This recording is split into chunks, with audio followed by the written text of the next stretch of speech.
भाई की शादी में तो बहुत मज़ा आया है। मुझे बहुत कुछ दिया है मम्मी जी ने, और शादी भी अच्छी तरह से निपट गई है।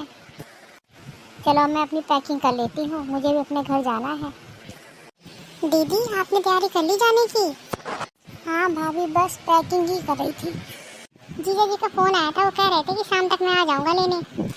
आओ भाभी बैठो आके, आप भी मेरी हेल्प करवा दो पैकिंग में। वाह दीदी, आपकी तो मौज हो गई, आपको तो बहुत सारा नेक मिल गया। हाँ भाभी, भाइयों की शादी में तो मौज ही मौज होती है। और भाभी इतना नेक मिला है, मेरे पास तो काफ़ी पैसे इकट्ठा हो गए हैं, क्योंकि पूरे परिवार में अकेली ही लड़की हूँ ना। ताऊ चाचा चाची मामा मामी सबने ही निछावर करके मेरे को ही पैसे दे दिए हैं। तभी भाभी मेरी तो मौज ही हो गई इस बार शादी में भाई की। और दीदी मम्मी जी ने आपको कितना नेक दिया है? और भाभी ये तो रिवाज है, शादी में तो बेटी को तो नेक देती ही है माँ।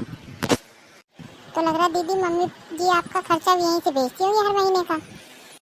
भाभी आप कहना क्या चाहती हो?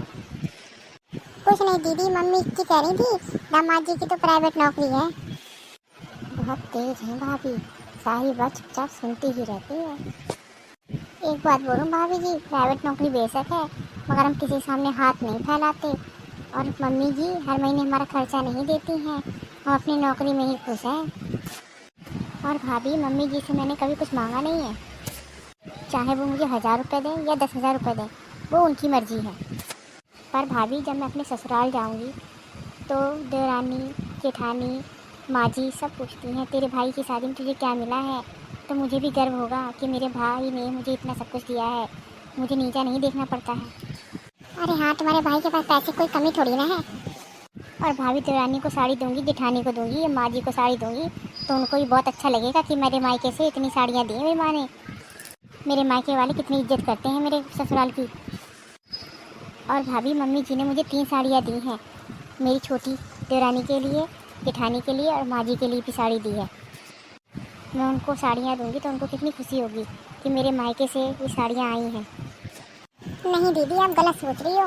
मैं तो इसलिए पूछ रही थी मम्मी जी ने आपको क्या दिया है, क्योंकि कल को आगे और भी काम पड़ेंगे तो मुझे भी तो पता चले ना कि कैसे लेना देना होता है, किसको क्या देना होता है। इसलिए मैं कह रही थी